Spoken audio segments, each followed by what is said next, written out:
ಪರ್ಯಾಯ ಮಹೋತ್ಸವಕ್ಕೆ ಕೇಸರಿ ಧ್ವಜದಲ್ಲಿ ಡಿಸಿ ಚಾಲನೆ ಕೊಟ್ಟಿದ್ದು ಚರ್ಚೆಗೆ ಕಾರಣವಾಗಿತ್ತು. ತೀವ್ರ ಚರ್ಚೆಗೆ ಗ್ರಾಸವಾದ ಹಿನ್ನೆಲೆಯಲ್ಲಿ ಉಡುಪಿ ಡಿಸಿ ಅವರ ಈ ನಡೆಗೆ ಕಾಂಗ್ರೆಸ್ ವಿರೋಧವನ್ನು ವ್ಯಕ್ತಪಡಿಸಿತ್ತು. ಇದಕ್ಕೆ ಉಡುಪಿ ಶಾಸಕ ಯಶ್ಪಾಲ್ ಸುವರ್ಣ ಅವರು ಈಗ ಡಿಸಿ ಪರ ಬ್ಯಾಟಿಂಗ್ ಮಾಡಿದ್ದಾರೆ. ಪಾಕಿಸ್ತಾನದ ಧ್ವಜವನ್ನ ಕೊಟ್ಟಿದ್ರೆ ಟೀಕೆ ಮಾಡಬೇಕಿತ್ತು, ಈಗಲ್ಲ ಕಾರ್ಯಕ್ರಮದ ಯಶಸ್ವಿಯನ್ನ ಸಹಿಸಲಾಗದೆ ನಡೆಸಿರುವಂತಹ ಷಡ್ಯಂತ್ರ ಇದು ಅಂತ ಸಚಿವೆ ಲಕ್ಷ್ಮೀ ಹೆಬ್ಬಾಳ್ಕರ್ ಬಂದಿದ್ರು, ಅವರಿಗೂ ಧ್ವಜ ಕೊಡ್ತಾ ಇದ್ದೆ, ಆಗ ಸಚಿವರ ಮೇಲೆ ಕ್ರಮಕ್ಕೆ ಆಗ್ರಹಿಸ್ತಾ ಇದ್ರಾ ಅಂತ ಪ್ರಶ್ನೆ ಮಾಡಿದ್ದಾರೆ. ಉಡುಪಿಯಲ್ಲಿ ಶಾಸಕ ಯಶ್ಪಾಲ್ ಸುವರ್ಣ ಅವರು ಸರ್ಕಾರದ ವಿರುದ್ಧ ವಾಗ್ಬಾಣಗಳನ್ನ ಪ್ರಯೋಗಿಸಿದ್ದಾರೆ. ದೃಶ್ಯಗಳಲ್ಲಿ ಗಮನಿಸ್ತಾ ಇದ್ದೀರಾ, ಕೇಸರಿ ಧ್ವಜದಿಂದ ಚಾಲನೆಯನ್ನ ನೀಡಲಾಗಿತ್ತು ಪರ್ಯಾಯ ಮಹೋತ್ಸವಕ್ಕೆ ಭಗವದ್ ಧ್ವಜವನ್ನ ಹಾರಿಸಿ. ಇದು ಸಾಕಷ್ಟು ವಿವಾದಕ್ಕೆ ಕಾರಣವಾಗಿತ್ತು, ಟೀಕೆಗಳು ಕೇಳಿ ಬಂದಿದ್ವು. ಕೇಸರಿ ಧ್ವಜವನ್ನ ಡಿಸಿ ಅವರು ಬಳಸಿದ್ದಕ್ಕೆ ಟೀಕೆಗಳು ವಿರೋಧಗಳು ವ್ಯಕ್ತವಾಗಿದ್ವು. ಇದಕ್ಕೆ ಈಗ ಶಾಸಕ ಯಶ್ಪಾಲ್ ಸುವರ್ಣ ಅವರು ಕೌಂಟರ್ ಕೊಟ್ಟಿರುವಂಥದ್ದು.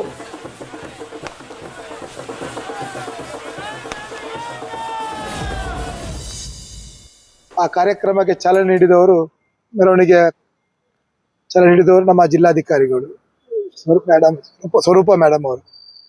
ಬಹುಶಃ ಅವರು ಅದನ್ನು ಒಂದು ಬೇರೆ ರೀತಿಯಲ್ಲಿ ಒಂದು ಬಿಜೆಪಿಯ ಕಾರ್ಯಕ್ರಮ ಚಾಲನೆ ನೀಡಿದ ರೀತಿಯಲ್ಲಿ ಬಿಂಬಿಸ್ತಿದ್ದಾರೆ. ಖಂಡಿತವಾಗಿಯೂ ಅವರು ಅರ್ಥ ಮಾಡಿಕೊಳ್ಬೇಕು. 8 ಮಠದ ಯತಿವರಿಯರಲ್ಲಿ 7 ಮಠದ ಯತಿವರಿಯರು ಆ ಒಂದು ಪುಣ್ಯ ವೇದಿಕೆಯಲ್ಲಿ ಉಪಸ್ಥಿತರು. ಆ ಸಂದರ್ಭದಲ್ಲಿ ಅವರು ಭಗವದ್ಧ್ವಜವನ್ನು ಹಾರಿಸುವ ಮೂಲಕ ಆ ಕಾರ್ಯಕ್ರಮಕ್ಕೆ ಮೆರವಣಿಗೆಗೆ ಚಾಲನೆ ಕೊಟ್ಟಿದ್ದಾರೆ. ಬಹುಶಃ ಕಾಂಗ್ರೆಸ್ ಅವರು ಟೀಕೆ ಮಾಡುವಾಗ ನಮ್ಗೆ ಅನಿಸ್ತದೆ, ಅವರು ತಪ್ಪಿ ಹೋಗಿವಲ್ಲ, ಪಾಕಿಸ್ತಾನ ಧ್ವಜದಿಂದ ಅದನ್ನು ಸ್ವಾಗತಿಸಿದ ರೀತಿಯಲ್ಲಿ ಕಾಂಗ್ರೆಸ್ ಅವರು ಅದನ್ನು ಟೀಕೆ ಮಾಡಿದ್ದಾರೆ. ಅದು ಭಗವದ್ಧ್ವಜ ಎಂಬುದನ್ನು ಕಾಂಗ್ರೆಸ್ ಅವರು ಮರ್ತಿದ್ದಾರೆ ಅಂತ ಕಾಣ್ತದೆ. ರಾಜ್ಯಕ್ಕೆ ಮಾಡಬೇಕಾದ್ರೆ ರಾಜ್ಯಕ್ಕೆ ಸಂದರ್ಭದಲ್ಲಿ ಅದನ್ನು ಮಾಡಿದ್ರೆ ಸೂಕ್ತ. ಈ ರೀತಿ ಧಾರ್ಮಿಕ ವಿಚಾರದಲ್ಲಿ ರಾಜ್ಯಕ್ಕೆ ಮಾಡಿ ಯಾರನ್ನೊಬ್ಬರನ್ನು ಟೀಕೆ ಮಾಡುವಂಥದ್ದು ಸರಿಯಲ್ಲ. ಕಾಂಗ್ರೆಸ್ ಇಷ್ಟರ ತನಕ ಇದೇ ರೀತಿಯ ಟೀಕೆಗಳನ್ನು ಮಾಡಿ ಜನರ ದಾರಿಯನ್ನು ತಪ್ಪಿಸುವಂತ ಪ್ರಯತ್ನಗಳಾಗ್ತದೆ. ಉಡುಪಿ ಜಿಲ್ಲೆ ಇವತ್ತು ಬುದ್ಧಿವಂತರ ಜಿಲ್ಲೆ.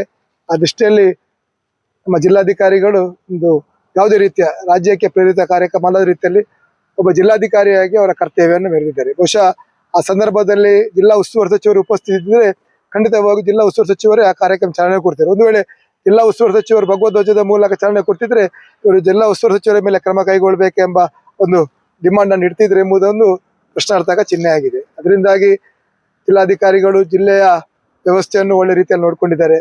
ಒಬ್ಬ ಜಿಲ್ಲಾಧಿಕಾರಿ ಮಾತ್ರ ಅಲ್ಲ, ನಗರಸಭೆ ಆಡಳಿತಾಧಿಕಾರಿಯಾಗಿ ಕೂಡ ಅವ್ರ ಕರ್ತವ್ಯ ನಿರ್ವಹಿಸಿದ್ದಾರೆ. ಪುರ ಪ್ರವೇಶ ಅಂತ ಹೇಳಿದ್ರೆ ನಮ್ಮ ಪೌರ ಸನ್ಮಾನದ ಸಂದರ್ಭ, ಉಡುಪಿ ನಗರಸಭೆ ಅಧ್ಯಕ್ಷರು ಆ ಪೌರ ಸನ್ಮಾನ ಮಾಡುವಂತ ಒಂದು ಇತಿಹಾಸ ಪ್ರಸಿದ್ಧವಾದ ಈ ನಾಡಹಬ್ಬದ ಒಂದು ರೂಢಿಯಾಗಿರ್ತದೆ. ಅದರಿಂದಾಗಿ ಯಾರೇ ಆಡಳಿತಾಧಿಕಾರಿ ಇರ್ಬೋದು, ಅಧ್ಯಕ್ಷರಿರ್ಬೋದು ಆ ಕಾರ್ಯಕ್ರಮ ಮಾಡ್ತಾರೆ. ಅದರ ನಂತರ ಬಹಳಷ್ಟು ಕಾರ್ಯಕ್ರಮಗಳಲ್ಲಿ ಜವಾಬ್ದಾರಿಯಿಂದ ಅವ್ರು ಕೆಲಸ ಮಾಡಿದ್ದಾರೆ. ಕಳೆದ ವರ್ಷದ ಪರ್ಯಾಯದಲ್ಲಿ ಕೂಡ ವಿದ್ಯಾಕುಮಾರಿ ಮೇಡಮ್ ಅವರು ಡಿಸಿ ಆಗಿದ್ರು. ಅವರು ಕೂಡ ಪೂರ್ವ ಪ್ರವೇಶವನ್ನು ಪೌರ ಸನ್ಮಾನದ ಮೂಲಕ ಒಳ್ಳೆ ರೀತಿಯಲ್ಲಿ ಆ ಕಾರ್ಯಕ್ರಮ ನಿರ್ವಹಿಸಿಕೊಟ್ಟಿದ್ದಾರೆ. ಒಟ್ಟಾರೆ ಈ ಕಾರ್ಯಕ್ರಮದ ಯಶಸ್ಸನ್ನು ಸಹಿಸಿಕೊಳ್ಳಿಕ್ಕಾಗದ ರೀತಿಯಲ್ಲಿ ಇವತ್ತು ಕಾಂಗ್ರೆಸ್ ಅದನ್ನು ಜೀರ್ಣ ಮಾಡ್ಲಿಕ್ಕೆ ಆಗ್ತಿಲ್ಲ. ಅದರಿಂದಾಗಿ ಈ ರೀತಿಯ ದಾರಿ ತಪ್ಪು ಅಂತ ಹೇಳಿಕೆಗಳನ್ನು ಕೊಡ್ತಾರೆ. ಖಂಡಿತವಾಗಿ ಉಡುಪಿ ಒಂದು ಪುಣ್ಯಭೂಮಿ, ಅಷ್ಟಮಠಗಳ ಒಂದು ಬೀಡು. ಅದರಿಂದಾಗಿ ಈ ರೀತಿಯ ಧರ್ಮದ ವಿರುದ್ಧ ಇರ್ಬೋದು, ಈ ರೀತಿಯ ರಾಜಕೀಯದ ಪ್ರೇರಿತವಾದ ಹೇಳಿಕೆಯನ್ನು ಕೊಟ್ಟರೆ ಖಂಡಿತವಾಗಿಯೂ ದೇವರು ಕೂಡ ಕ್ಷಮಿಸುವುದಿಲ್ಲ.